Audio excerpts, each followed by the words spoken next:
This is an exclusive excerpt from the Stuph File Program with Peter Anthony Holder. Television has lost another giant of the industry. 7-time Emmy-winning actor Ed Asner, who starred as Lou Grant on both the classic sitcom The Mary Tyler Moore Show and the hour-long drama Lou Grant, died at the end of August. He was 91. Back in May of 1995, I had the chance to talk to Ed when he was promoting the short-lived ABC sitcom that he was working on at the time called Thunder Alley. Here is part of that conversation now.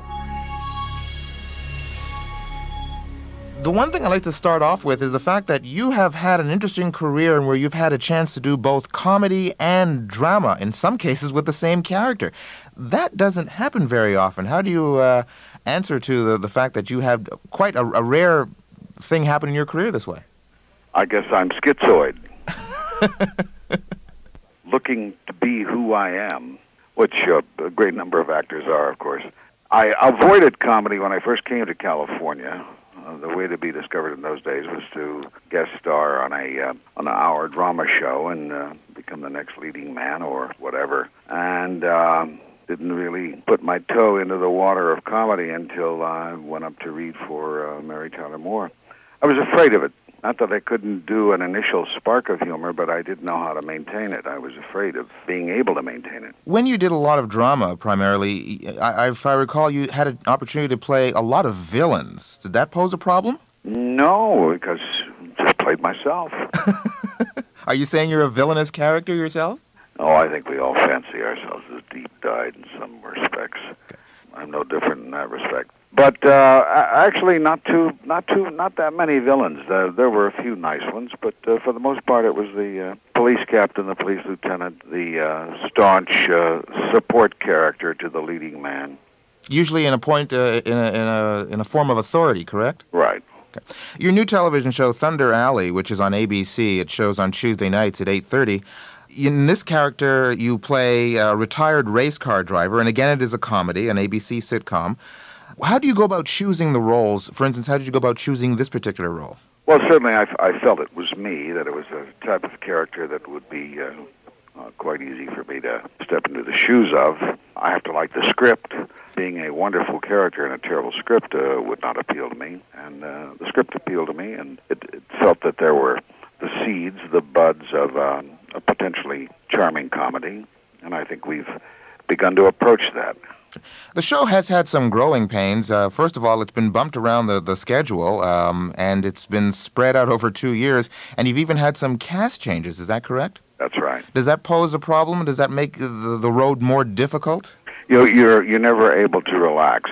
We changed the initial actress in the pilot and worked with Diane Venora. That didn't work out after about eight episodes. Then Robin Riker was brought in as the daughter. We also had a change of an executive producer who was very talented but seemed to rub up against the network.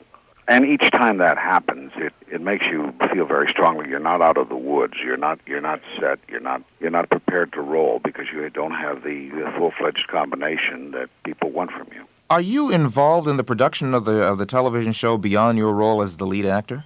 I offer my opinion. I mildly struggle because you don't have to struggle too hard with our very generous producers in the way a particular script may speak or tend. If I feel a pattern that I'm not happy with over a series of shows is not going the way I want my character developed, or if I feel that certain areas are not being paid attention to, then I'll talk about it, and hopefully it'll be addressed. Was there a difficulty with playing Lou Grant for so many years and then trying to do other things? Were people trying to typecast you in other Lou Grant-type roles? They will typecast you no matter what happens, and I realize I do the same thing in observing other actors that I come to expect certain types of work from, and kind of rear back when I see them stepping out of that mold. But fortunately for me, my agent and I pursued contrasting roles as much as possible, trying to stretch whatever I represent as much as possible. That helped in gaining other casting beyond Lou Grant. For a little while, you had a nice little role there as Marky Post's dad on Hearts of Fire. Right. That was enjoyable. That was fun to watch. Was there not a possibility of you becoming a regular on that particular show at the time? Well, I think that they either ran out of material for me, or they felt that I was like a 600-pound gorilla, perhaps, and would be crowding the two wonderful stars of that show, Marky and John Ritter, making it difficult to write for them. So they began to peter out in terms of writing for me, and since I was only a momentary, I was only on for about a year, had informed them that I would be leaving eventually to get my own series off the ground. They probably decided that they had spun out what they wanted from my character, and then began to soft pedal it. In the new ABC sitcom Thunder Alley, you play a grandfather, and you are surrounded by kids, and sometimes actors are concerned that they get lost in shows where kids are on. Did that not concern you? It has, in a way, particularly when we were at the 8 o'clock slot, and they pushed very heavily to focus on the kids. But I must say that these are wonderful kids, very bright and very talented. And the producer and the network also want to make me happy. This is my first intense experience working with kids. I'm not saddled with getting the performance out of them. Robbie Benson, our director, or whoever's replacing him at the time, the assistant directors, the parents, even the teachers work very hard with the kids. So I'm spared a lot of that grunt work, and I get to enjoy the cream of them. How is it different in this sitcom situation from the other two sitcom situations? As I mentioned, Hearts of Fire and, of course, the Mary Tyler Moore Show, where you are the focus of the show as opposed to being one of the supporting actors involved with the lead. Does that change? Does it make it more difficult for you? Is it a bigger challenge, or is it just the same as far as acting skills are concerned?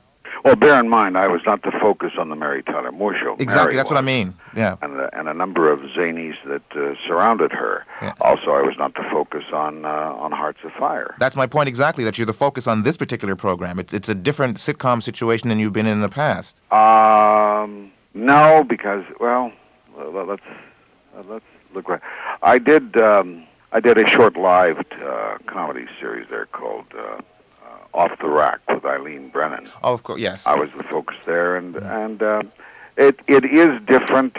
I guess it creates a mindset in you wherein if you're not heavy in 1 week or a couple of weeks, you're more patient. When you are a second or third banana, you start wondering how long will this trend keep up. Let's go back to the Mary Tyler Moore Show for a little bit. When you first got that role, when you auditioned for the role, did you have any inkling? Did anybody have any inkling that you were on the threshold of something, not, I can't say greatness, because who knows what that's going to be, but a show that definitely had a chance to run for a certain number of years and looked like a hit from the start? Well, it's one of the few times I have surmised correctly. When I got that script and read the character and read the script, I said, God, is this gold? This is the best thing I've read. Hector was a pup, and it doesn't matter what happens to it. The joy of being able to do this character in this script will be enough to satisfy me. And when I got it, and when we were guaranteed 13 on the air, most of the other actors were worried. Will we be picked up? Will we be picked up? And I had a wonderful out clause for myself. I just said, who cares? This is the best stuff I've ever done in television. And it gave me a great deal of security.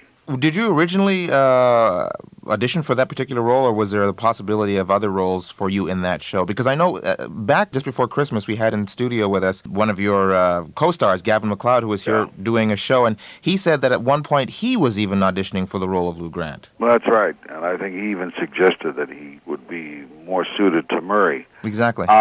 No, I only went up for Lou, and after going up for him, that's what I kept returning as. How much of Lou is you, or vice versa?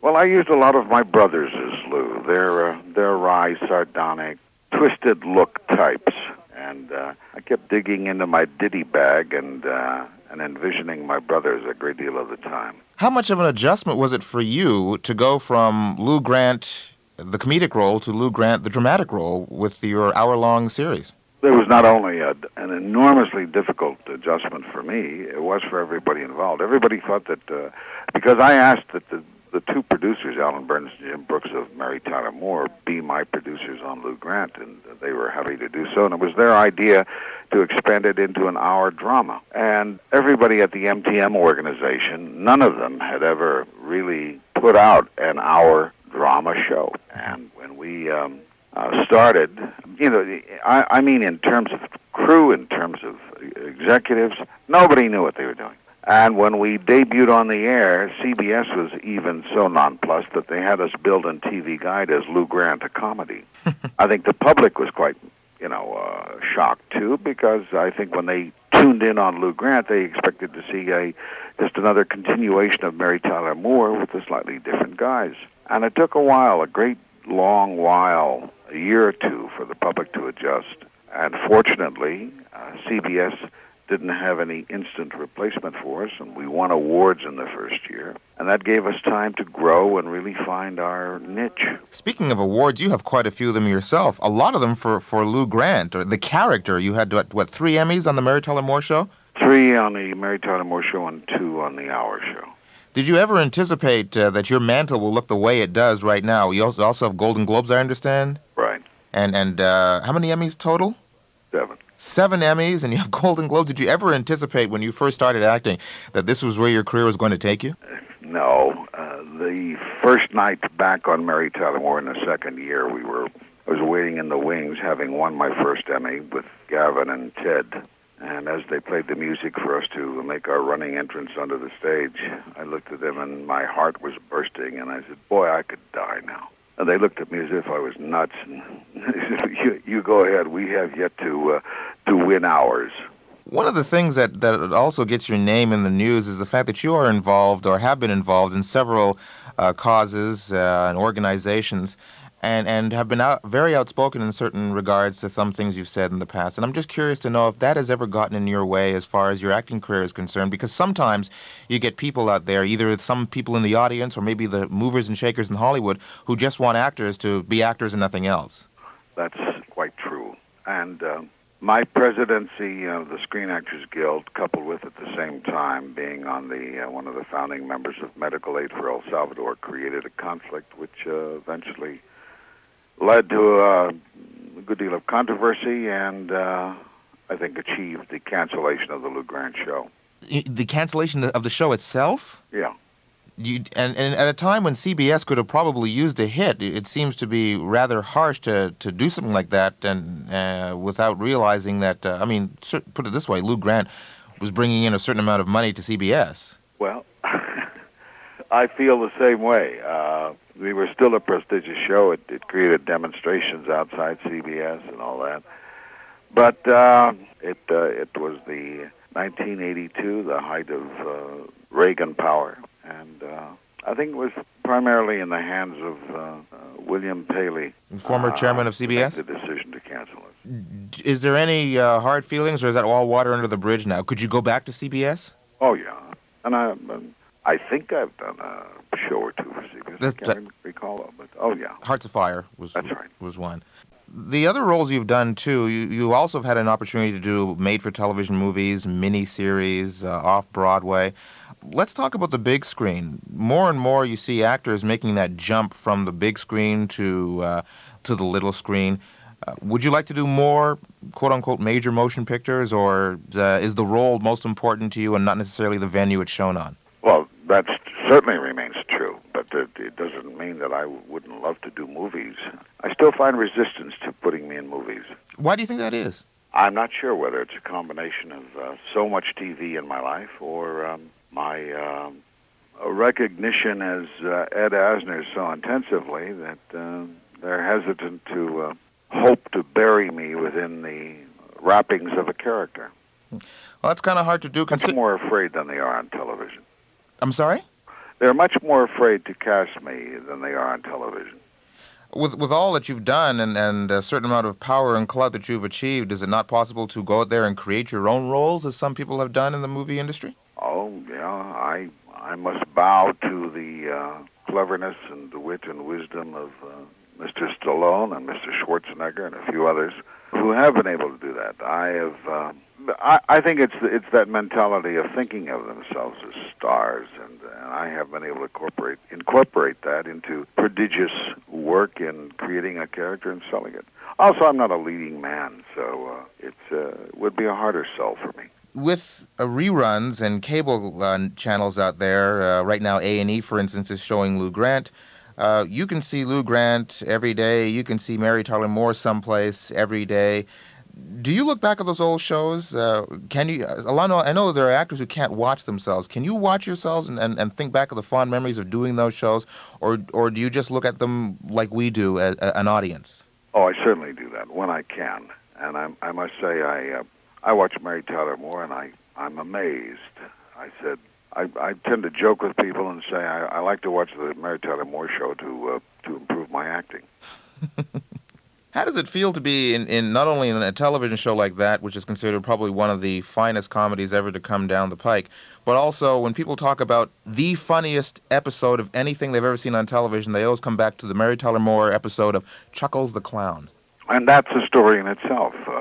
A number of people associated with the show did not have confidence in it. The actors loved it. And so when we got to work on it, and as we approached Friday night and the performance, we had a fairly aged crew on that, and with so many death jokes, we never got many laughs while we were in rehearsal all week on stage. We began to get a little nervous, and at our final run-through, the producers said, oh, we're in trouble because we're about 5-6 minutes short, and we may have to come back after a hiatus and shoot an added scene. And we thought the script and the story were perfect the way they were. We hated that thought, and I don't know who said it first, but they said we just have to get out there and play the hell out of it, which we did in front of that audience. And for the first time in my life, when I laughed, I really tried to create the most intensive, loudest laugh and most continuous laugh. I kept pumping up the show with the energy and adrenaline of that type. And lo and behold, when we finished, the audience loved it. When we finished, we had stretched the show the requisite 5 or 6 minutes it needed. It's a classic piece of comedy. I'm sure you must be very, very proud of that, I am. as with all the work you have done. Thank you for... I also want to thank you for hosting my son, who's in Montreal now, acting as creative consultant on the Hiroshima project that's shooting there. Oh, with Robin Spry. Right. Yes. That's a big project here in Montreal. That's right. Ed, thank you for talking with us this evening. Well, it's my pleasure. Thank you. Continued success in your career, and thank you for talking with us. My pleasure. That was the delightful Ed Asner from a conversation from May of 1995. Ed passed away on August 29th at the age of 91. He was working right up until the end. He has 6 acting credits that have already been released in 2021, and about 8 projects that are now in post-production, and he was slated to be part of almost a dozen projects that are currently in pre-production. Nobody could say that in his golden years, Ed Asner was slacking off. He will be missed. You've just heard an exclusive excerpt from the Stuph File Program with Peter Anthony Holder. To hear any or all of the full hour-long shows, visit thestufffile.com. Stuph is spelled S-T-U-P-H. That's thestufffile.com. A presentation of Flying Fish Communications.